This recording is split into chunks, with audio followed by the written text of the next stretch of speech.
उद्देश्य। इस पाठ के अंत में आप निम्नलिखित सीखने में सक्षम हो जाएंगे।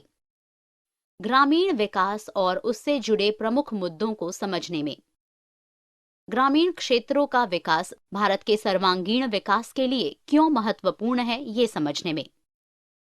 भारतीय कृषि में कृषि और विपणन व्यवस्था के प्रमुख प्रयोजनों और अनुक्रमों को समझने में। भारतीय कृषि में उत्पादक गतिविधियों में विविधता की अवधारणा के साथ धारणीय आजीविका और इसके प्रत्यक्ष संबंध के बारे में जानने में। भारत के ग्रामीण क्षेत्रों में और कृषि के धारणीय विकास के लिए जैव कृषि के महत्व को समझने में। ग्रामीण विकास। ग्रामीण विकास क्या है? ग्रामीण विकास एक समावेशी शब्द होने के कारण ग्रामीण अर्थव्यवस्था के उन दुखद क्षेत्रों का अवलोकन करता है जहां लंबे समय से विकास गिरता रहा है।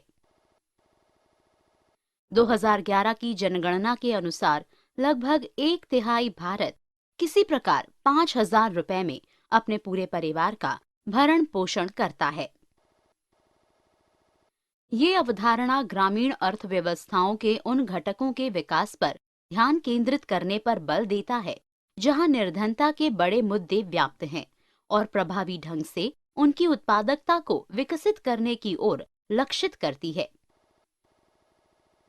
ये गांव की अर्थव्यवस्थाओं के विभिन्न अत्यावश्यक मुद्दों को हल करने की आवश्यकता पर बल देता है जो उन क्षेत्रों के विकास और सुधार में बाधक हैं।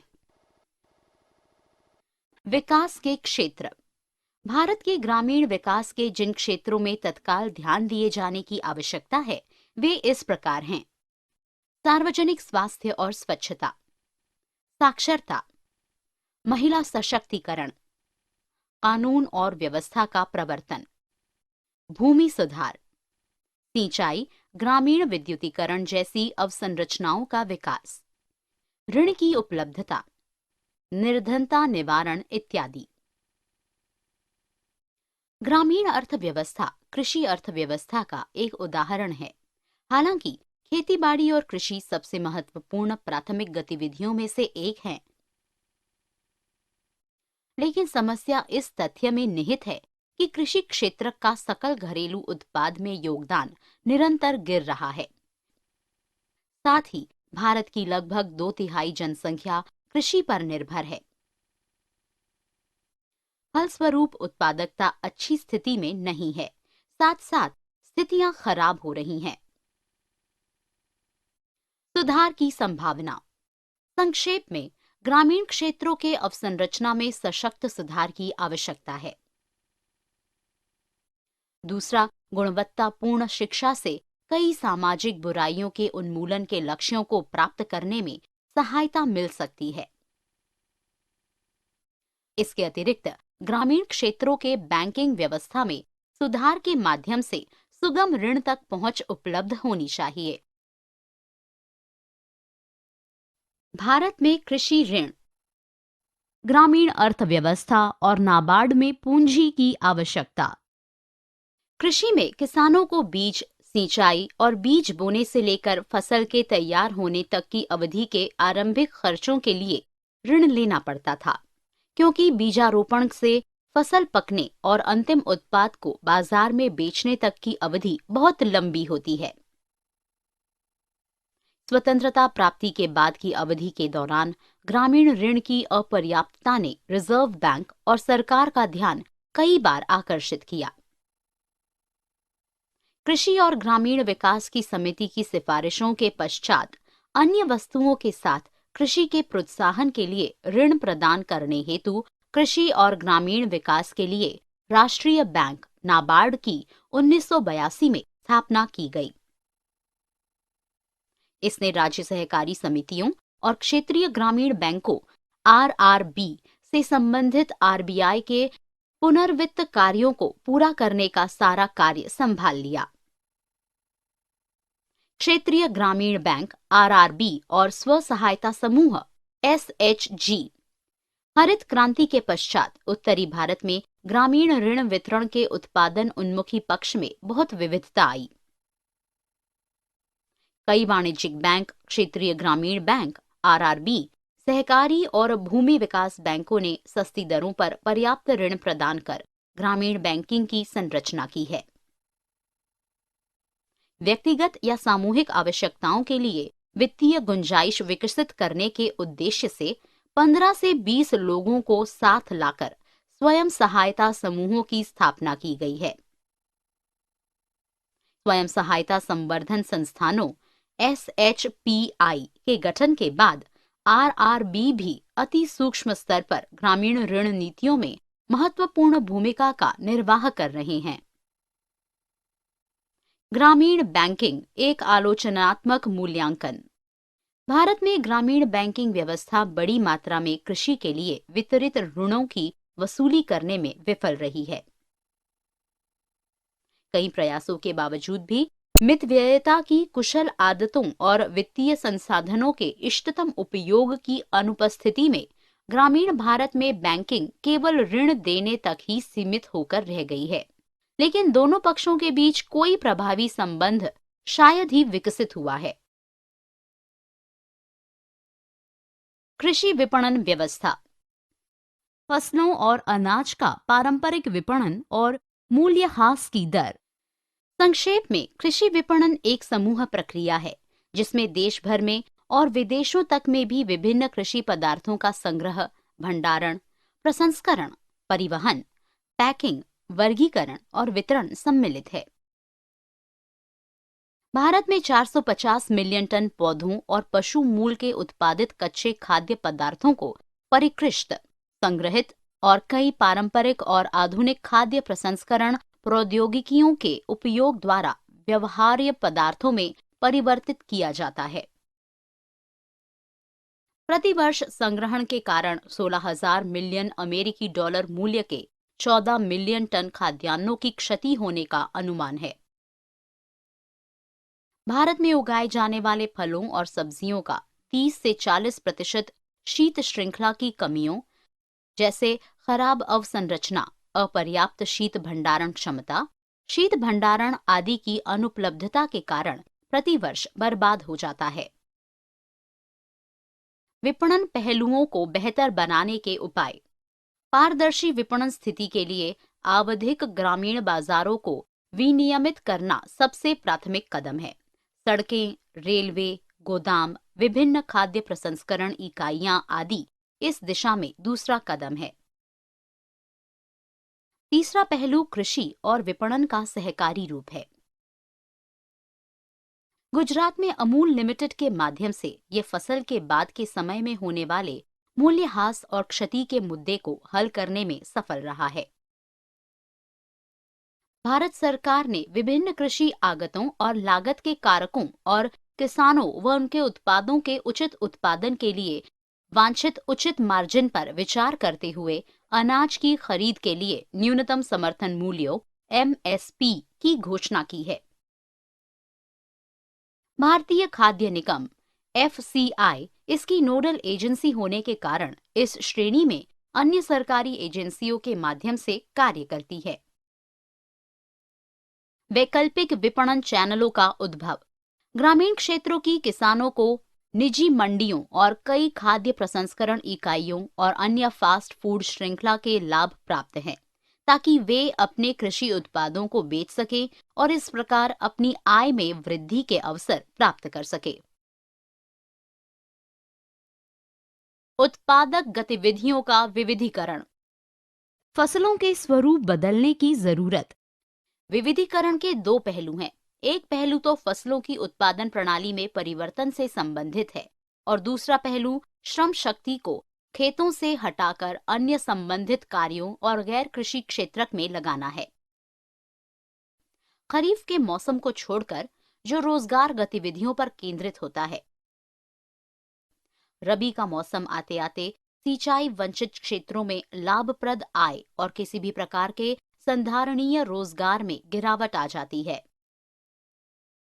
विविधीकरण का मार्ग ही आपूर्ति के साथ परिवर्तित होती मांग के पैटर्न की कुंजी है। और अधिक महत्वपूर्ण बात यह है कि स्वयं उत्पादक के समग्र जोखिम राहत के रूप में कार्य करता है। इसके अतिरिक्त ये जल, कृषि आगत और मृदा के उपयोग पर वर्तमान स्थिति को देखते हुए संधारणीयता का एक महत्वपूर्ण शक्तिवर्धक भी है। कृषि और संबद्ध सेवाएं। पिछले 2 दशकों से भारतीय किसानों की औसत जोत क्षेत्र में 20% की कमी हुई है और ये 1.15 हेक्टेयर तक रह गई है। हालांकि एक आशा की किरण ये है कि वर्तमान में कुल कृषि उत्पादन के लगभग 2/3 भाग उच्च मूल्य के हैं, जो हरित क्रांति के दौरान की स्थिति से निश्चित रूप में विपरीत हैं। बागवानी उत्पादन के मामले में भारत में 1990 में 97 मिलियन टन से 2013 में 270 मिलियन टन के उत्पादन की उल्लेखनीय वृद्धि देखी गई है। इसी प्रकार दुग्ध उत्पादन में ये 1990 में 53 मिलियन टन से आज लगभग 140 मिलियन टन है, जो 150% से अधिक की वृद्धि का साक्ष्य है। विविधीकरण को प्रोत्साहन। ग्रामीण आय में और अधिक वृद्धि के लिए हमें हस्तक्षेप के योग्य के जिन प्रमुख क्षेत्रों में प्रयास बढ़ाना होगा वे इस प्रकार हैं। 1. अभिनव संस्थागत तंत्र और संरचनाएं। 2. नीतिगत हस्तक्षेप। 3. संधारणीय जोखिम प्रबंधन। 4. प्रौद्योगिकी और नवाचार। 5. अवसंरचना विकास और 6. कौशल विकास। विभिन्न संबद्ध सेवाएं। ग्रामीण विकास क्या है? पशुधन वे पालतू जानवर हैं जिन्हें कृषि स्थितियों में श्रम और वस्तुओं जैसे मांस, अंडे, दूध, फर, चमड़ा और ऊन के उत्पादन के लिए पाला जाता है। पशुपालन उत्पादन देश के कृषि उत्पादन का लगभग 32% है। 2006-07 के दौरान कुल सकल उत्पाद का 5.26% था। इसके अतिरिक्त भारत दूध का सबसे बड़ा उत्पादक है। देश में भैंसों की जनसंख्या विश्व की कुल संख्या का 57% है और पशुधन जनसंख्या का 14% है। छठी पंचवर्षीय योजना के दौरान देश में मछली उत्पादन की औसत वार्षिक वृद्धि दर केवल 3.94% है। इसमें प्रमुख बाधाएं झींगा मछली पकड़ने पर अधिक केंद्रित होना, समुद्री क्षेत्र में अपरंपरागत मत्स्य संसाधनों का दोहन न होना और अंतर्देशीय व खारे पानी के मत्स्य पालन में व्यापक और अर्ध गहन जलीय कृषि प्रणालियों के विस्तार में धीमी प्रगति है। बागवानी और रेशम उत्पादन। बागवानी फसलों, विशेष रूप से फलों के विशाल आंतरिक बाजारों के लिए त्वरित परिवहन उपलब्ध होने से उनके व्यावसायिक महत्व के बढ़ने से अब उन पर अधिक ध्यान दिया जा रहा है। 3 लाख हेक्टेयर से अधिक भूमि ड्रिप सिंचाई के अंतर्गत लाई गई है और 9वीं पंचवर्षीय योजना में विभिन्न राज्यों में 80,000 हेक्टेयर और भूमि को ड्रिप सिंचाई के अंतर्गत लाने की योजना है। भारत विश्व का एकमात्र ऐसा देश है जहां रेशम की सभी 5 ज्ञात किस्मों का उत्पादन होता है, जैसे मलबरी, शहतूत, उष्णकटिबंधीय तसर, ओक तसर, एरी और मूगा, जिनमें से मूगा अपनी सुनहरी पीली चमक के लिए अद्वितीय है और ये भारत की ही विशिष्टता है। रेशम उद्योग ने 2015-16 में लगभग 8.25 मिलियन लोगों को भारत के ग्रामीण और अर्ध शहरी क्षेत्रों में रोजगार प्रदान किया है। ग्रामीण भारत में कुटीर उद्योग। ग्रामीण और कुटीर उद्योगों को शिल्प में कुशल कारीगरों द्वारा स्वयं अपनी जिम्मेदारी पर संचालित उद्यमों की श्रृंखला के रूप में परिभाषित किया गया है। वे मुख्यतः अपने घर पर ही कार्य करते हैं, अपने ही उपकरण और सामग्री का उपयोग करते हैं और स्वयं के श्रम या अधिकाधिक परिवार के सदस्यों की सहायता से कार्य करते हैं। धारणीय विकास और जैविक खेती। जैविक खेती क्या है? जैविक खेती एक ऐसी प्रणाली है जिसमें कृत्रिम आगत जैसे उर्वरक, कीटनाशक, हार्मोन, फीड इत्यादि के उपयोग से बचा जाता है और जहां तक व्यवहार्य हो, फसलों के आवर्तन, फसलों के अवशेषों, पशु खाद, खेतों से प्राप्त जैव अपशिष्ट, खनिज ग्रेड शैल और पोषक तत्वों व पौधों के संरक्षण के लिए जैविक प्रणाली पर निर्भर किया जाता है। जैविक खेती के लाभ। जैसे जैसे आधुनिक जीवन विज्ञान विकसित हो रहा है, हम अपने परंपरागत समकक्ष कृषि की तुलना में इस कृषि से 8 प्रकार के मुख्य लाभ प्राप्त कर सकते हैं। वे इस प्रकार हैं। जैविक खेती कीटनाशकों और रसायनों से पर्यावरण के संपर्क को पूरी तरह हतोत्साहित करती है। ये मृदा को स्वस्थ बनाने और अगली खेती के लिए भी तैयार रहने में सहायता करती है। कृषि की इस विधि से मिट्टी के कटाव को भी रोका जा सकता है। भूमंडलीय तापमान वृद्धि के प्रभावों को भी कृषि की इस शैली से कम किया जा सकता है। जल संरक्षण और इसके सामान्य स्वास्थ्य को भी कृषि की इस शैली से सहायता मिलती है। जैव कृषि से शैवाल प्रस्फुटन, खिलने की घटनाओं को भी रोका जा सकता है। पशुओं के स्वास्थ्य को भी इस शैली से सहायता मिलती है। जैव विविधता के कारण भी इस शैली से समर्थन मिलता है। भारत में जैव खेती की स्थिति। वर्तमान में भारत में जैव कृषि के 2 सशक्त अंतःप्रवाह चल रहे हैं। सीमित रूप से तेजी से बढ़ती हुई प्रमाणित जैव खेती, जो मुख्य रूप से घरेलू या निर्यात बाजार में प्रीमियम अधिमूल्य कीमतों के लिए उत्पादन कर रहे हैं, और दूसरा अप्रमाणित जैव खेतों की बड़ी संख्या अपने घरेलू और केवल स्थानीय बाजारों तक पहुंचाने के लिए उत्पादन कर रहे हैं। कई ऐसे क्षेत्र हैं जहां स्वतः उत्पादन जैविक है। उत्तरांचल एक ऐसा राज्य है जहां पर्वतीय क्षेत्रों में नगण्य मात्रा में रसायनों का उपयोग होता है। किसान इसलिए भी जैव कृषि का रुख कर रहे हैं क्योंकि जैव उत्पादों का बाजार में उच्च अधिमूल्य प्राप्त होता है। सारांश। हमने जो कुछ सीखा है उसे संक्षेप में दोहराएं। ग्रामीण विकास अवसंरचना के विकास और ग्रामीण लोगों के जीवन को पोषित करने के महत्व को दर्शाता है, ताकि वे अपने दैनिक जीवन के समाज में बदलाव को अनुभव कर सके।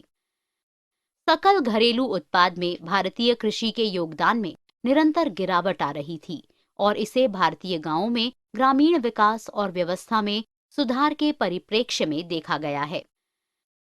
हालांकि कई सरकारी कदमों के द्वारा ग्रामीण बैंकिंग व्यवस्था ने भारतीय कृषि विकास के मार्ग का निर्माण किया और किसानों के जीवन के कष्टों को दूर करने के उपायों की खोज की। विभिन्न क्षेत्रीय ग्रामीण बैंकों और अन्य स्वयं सहायता समूहों ने मिलकर संकट स्थिति की निरंतरता और भारतीय कृषि के कमजोर पक्षों को खोजने के लिए कार्य किया।